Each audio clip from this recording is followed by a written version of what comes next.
Hello, everybody. If you're meeting me for your first time or logging into this channel for your very first time, my name is Wenda Ransom and I am a certified nurse midwife. And I help women within childbearing age and their partners to transit from that feeling of being scared, unsure, and anxious about being pregnant or delivering to being prepared, confident, and holistically ready for pregnancy and childbirth so that they can welcome this new chapter of their life that opens up for them with so much joy and assurance.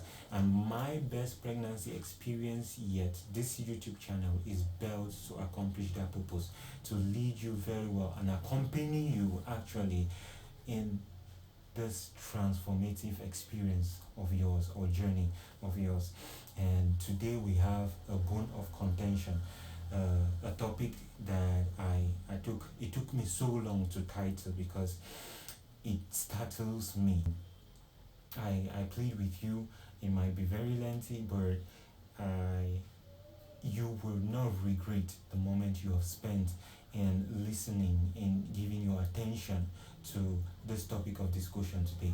And what is the title? Straight away, the title is Should You End That Human's Life? Should you end that human's life and through abortion? You heard me. It is abortion we are looking at today. It is a necessary topic, looking at the trend of things today and how people are advocating for the right of women to induce an abortion. It is necessary for us to make this discussion. And there's a lot of information online and on YouTube about abortion. I might attempt to give us a little bit of background, but please stay with me, don't fall apart. You will definitely be able to see how this builds up and adds up in value as time goes on and as the lesson unfolds. Right? About 73 million of induced abortions take place around the world every year, and 6 out of every 10 pregnancies are actually unwanted. 6 out of any 10 pregnancies are unwanted, and 3 out of any 10 pregnancies finally end up in induced abortions. All right, it's important that we know this. Deaths from safe abortions. Abortions, when we say safe abortions, we mean abortions that are conducted under the necessary or required conditions for an abortion to be conducted.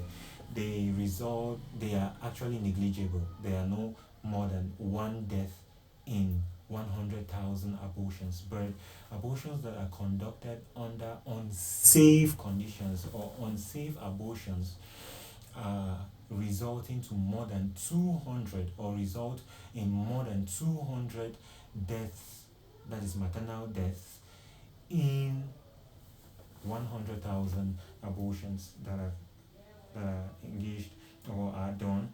And an estimate from 2012 says that 7 million women are being admitted in hospital facilities yearly for complications of abortion, unsafe abortions that were conducted.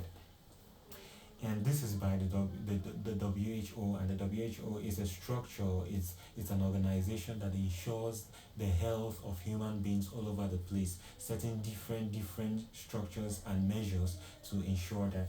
And a few things that they have done to prevent abortion is, or to prevent death, maternal death as a result of unsafe abortions, is they provide global technical and policy guidance to use of contraception to prevent unintended pregnancies.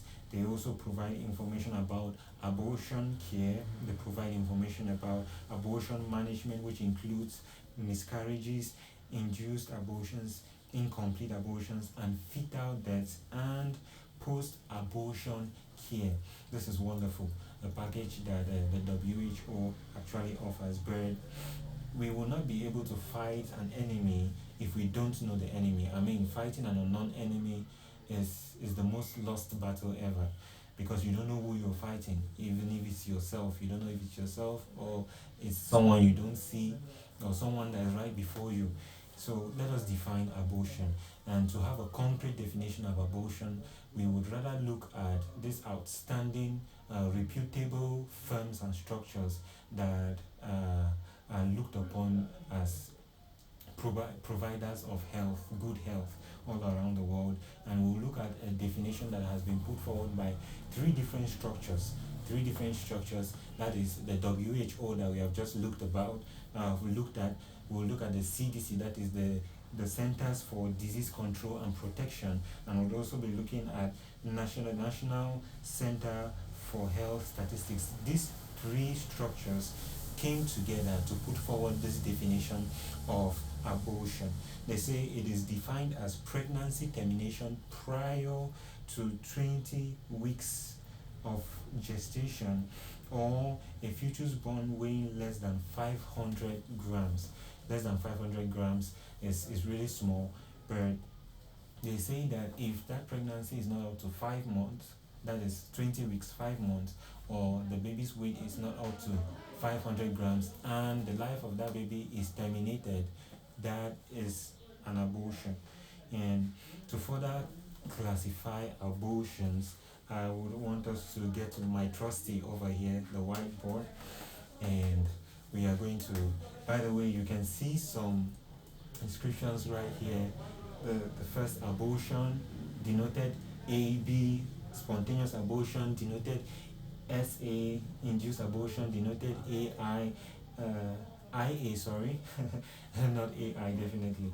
Medical abortion denoted MA, and septic abortion denoted SA. We are going to see this as we go, but I just used this so that whenever we are using these denotations, you're not going to be lost. So abortion comes right up here. Permit me to sit down so that I don't go beyond the scope, our view scope. Abortion we denote as AB is divided into spontaneous abortions, and they can also be induced abortions. All right. So an abortion can be spontaneous. That means it happens on its own, or it is induced. And spontaneous abortions are also known as miscarriages.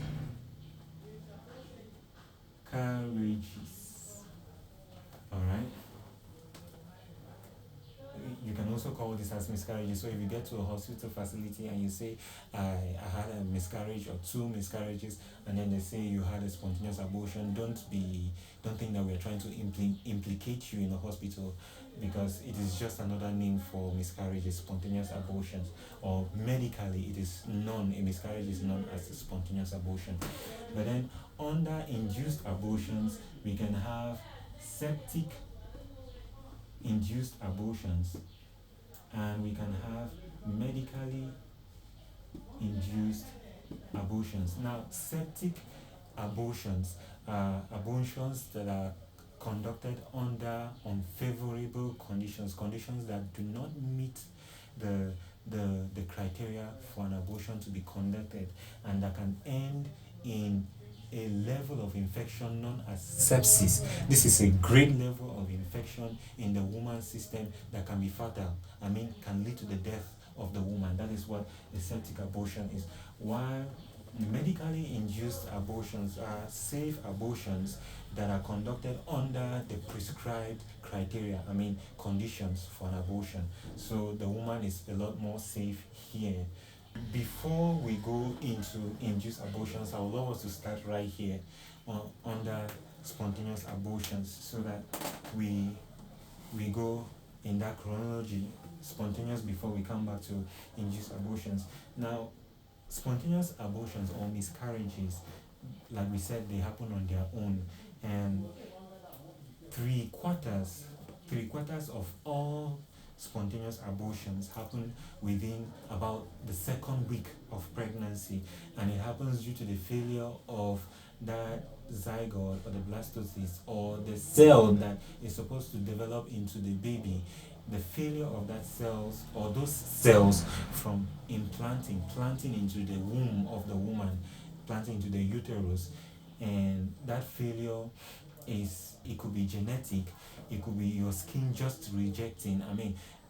rejecting or identifying the baby or those cells that are normally supposed to implant into it as foreign particles, and then rejects it. No, you're not planting it, you're not getting planted into me, and rejects it, and then it flushes out of 4 cases, or three quarters.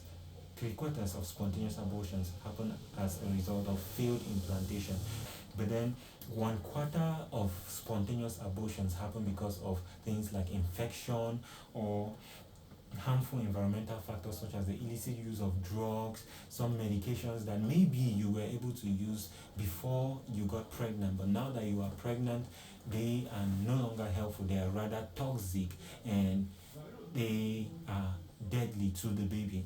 And they also can be because of the use of cigarettes, the use of alcohol in pregnancy, and some chemicals that you can inhale in sprays, like mosquito sprays, insecticide sprays that you inhale. Those chemicals might be toxic to you. So whenever you get to buy insecticide spray or whatever sprays, make sure that those, in fact, whatever products you buy, even skin lotions, make sure that they are pregnancy friendly before you use them. And maybe your work or your occupation predisposes you to inhaling this, you might want to talk with your authorities so that they can relegate you to the background, or where you are not exposed, or your pregnancy is not exposed to these harmful chemicals, or inhaling these harmful chemicals.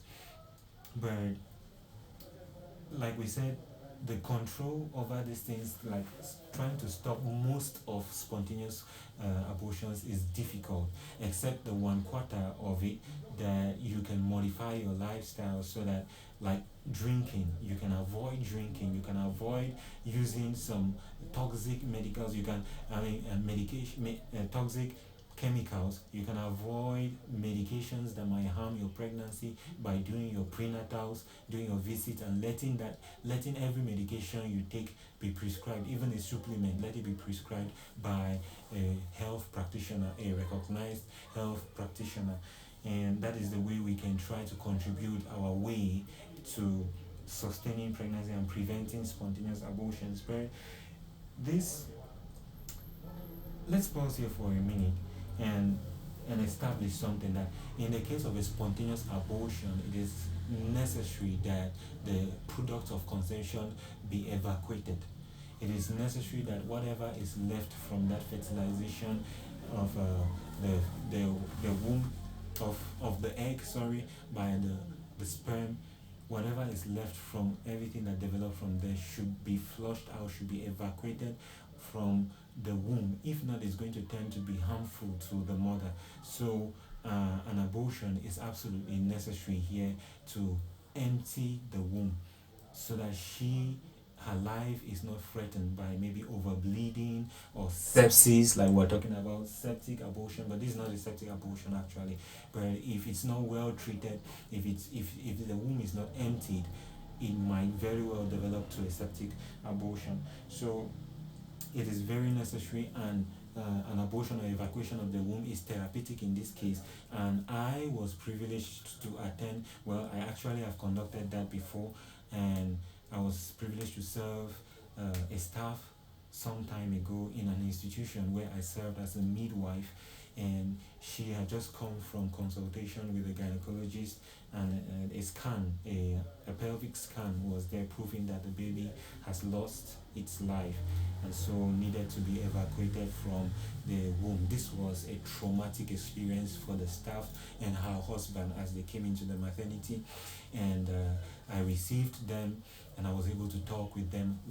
I was able to counsel them and remind them of God's love for them, and the fact that even after the procedure, as they will consent for it, because it's absolutely necessary for them to consent for it, after the procedure, the womb will still be there, she will still be alive, her husband is there, and they can have so many more babies, as many as God would allow them to have, to the point of them wanting to limit the number of babies they have because they have had enough babies to care for.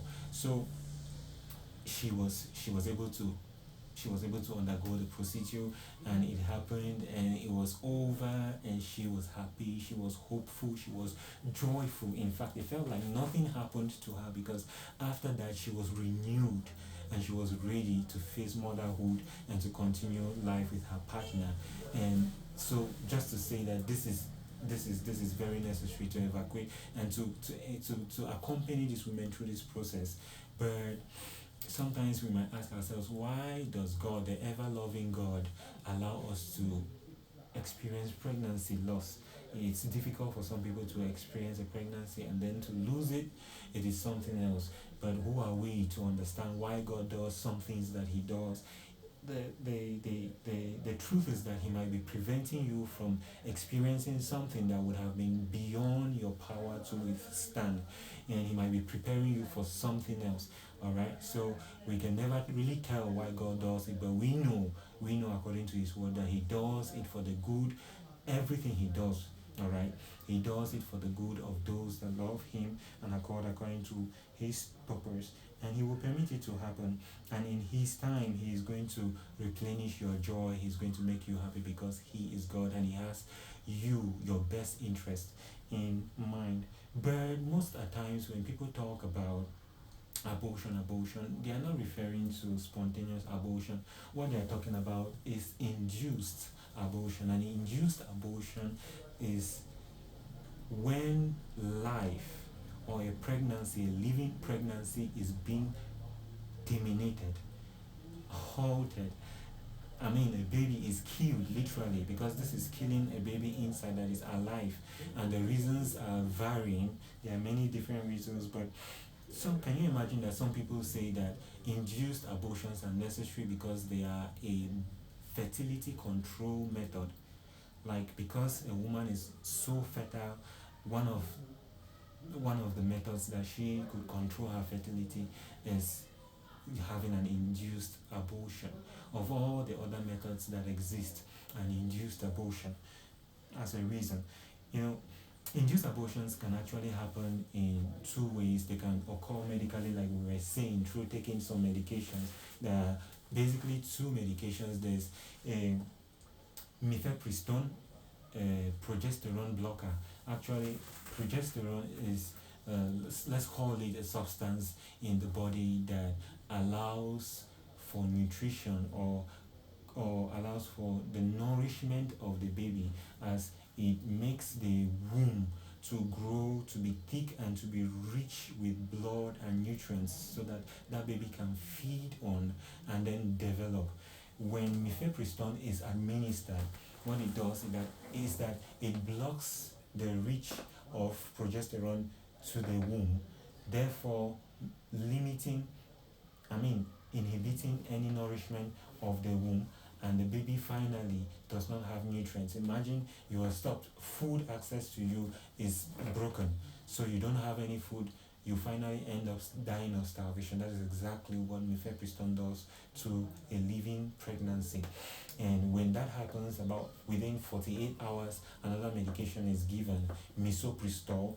And these medications, this is actually a prostaglandin, and prostaglandins, they are substances that cause the contraction of the womb, the contraction of the uterus, so that what is in the uterus can be flushed out. It's about the same mechanism that happens. Your body has natural prostaglandins, okay? But in some cases, like in an abortion, it's necessary to serve these medications to assist that process, to stimulate that process and facilitate the evacuation of the womb, so that nothing is retained inside and the woman's life is not at risk. So sometimes the misoprostol is served and the abortion is not complete, in which case we term it an incomplete abortion. So there is still some retained product of that killed child inside there. There's still some retained parts of the child, and then at that stage there is the surgical procedure that is used, or different surgical procedures which I will not be going into. They are used now to suck out, to dismantle the parts that remain and to suck them out. All right, you should take time to, maybe you might want to see what happens, and then you can see how hideous this act might be, especially when it does not have a founded reason to be executed.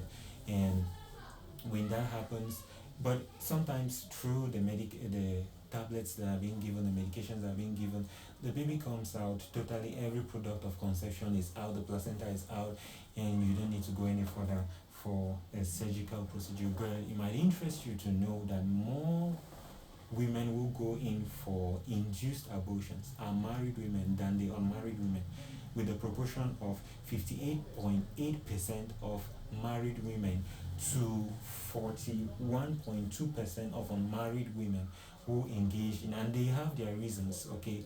They all have their reasons for going in, and some of them could be not to disrupt education or employment. It's a shame. It's really bad that some schools or some education systems or some jobs do not give enough allowance for a pregnant woman, to the point that she is thinking of stepping out of school or stepping out of, definitely at a certain point, to care for the baby you will have to limit your schooling, and maybe you might, but provisions can actually be made so that schooling continues. But unfortunately, it is what it is, and some people say I have to step out because I have to continue with schooling, I have to continue with my job, I need my job at this point, so I cannot step out for this pregnancy.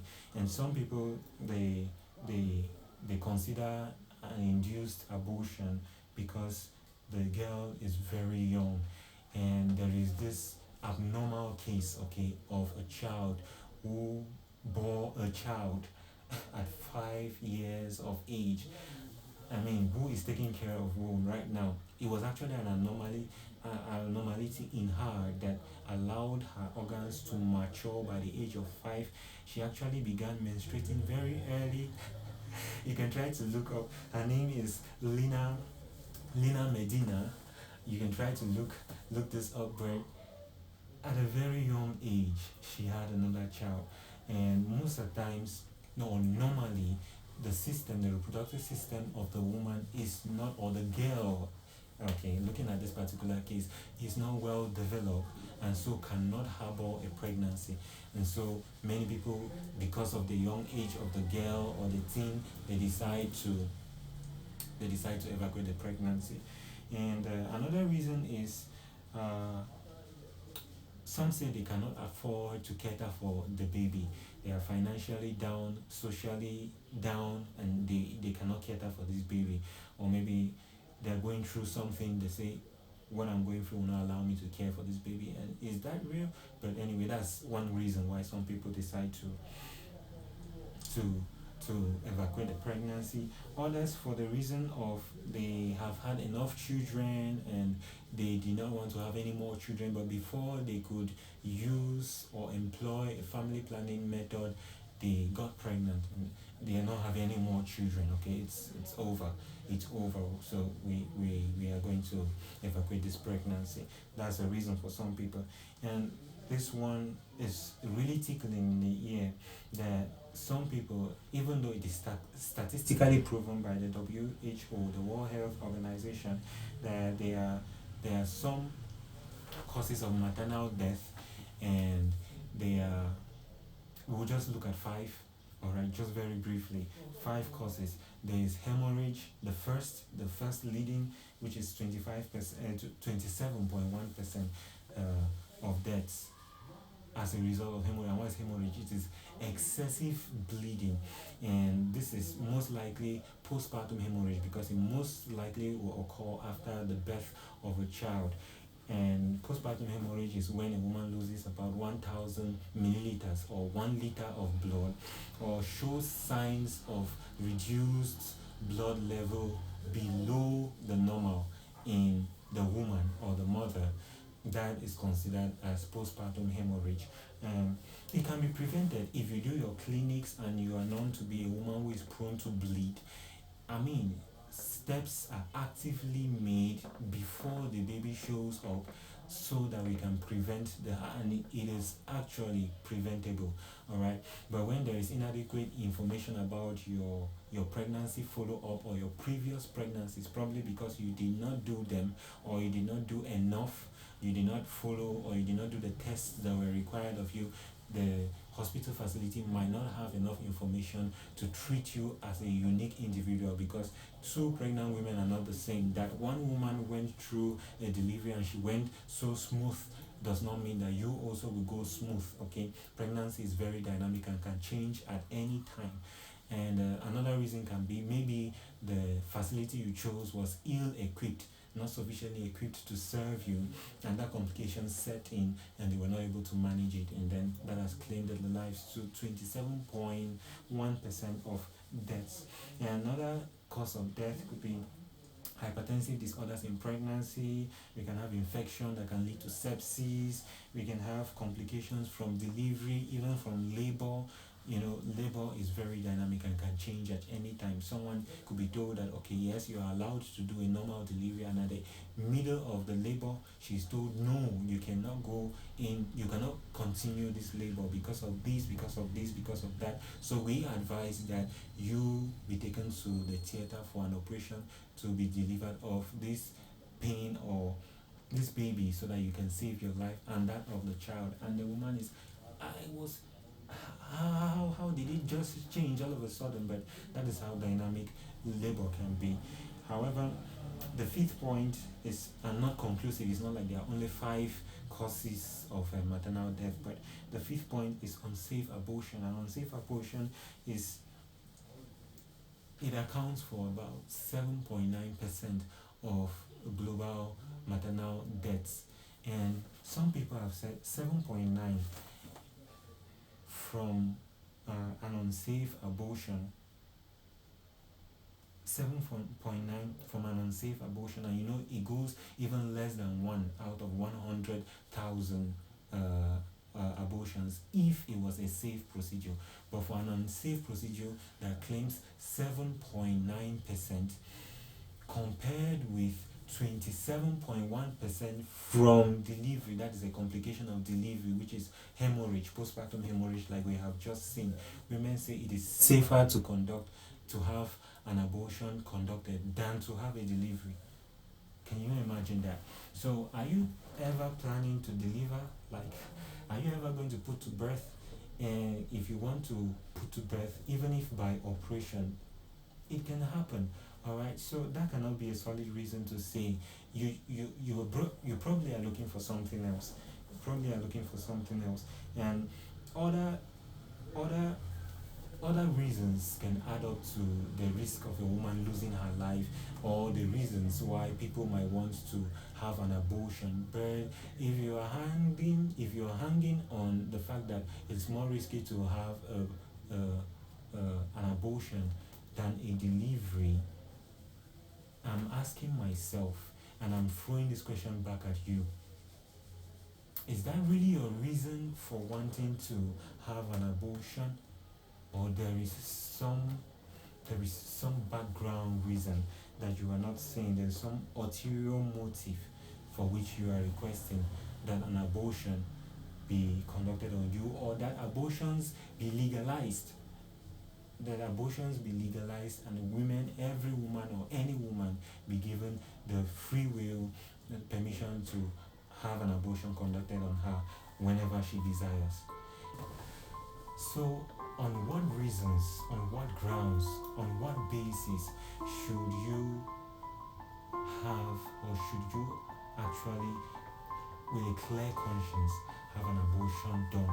Or on what basis should you not have an abortion induced when it comes to a live baby?